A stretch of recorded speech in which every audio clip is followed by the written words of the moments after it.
আসসালামু আলাইকুম ভিউয়ার্স, কেমন আছেন সবাই? আশা করি সকলে অনেক ভালো আছেন।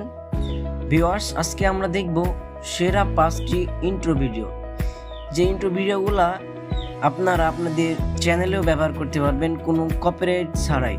তো বন্ধুরা, চলুন ভিডিওটি শুরু করা যাক।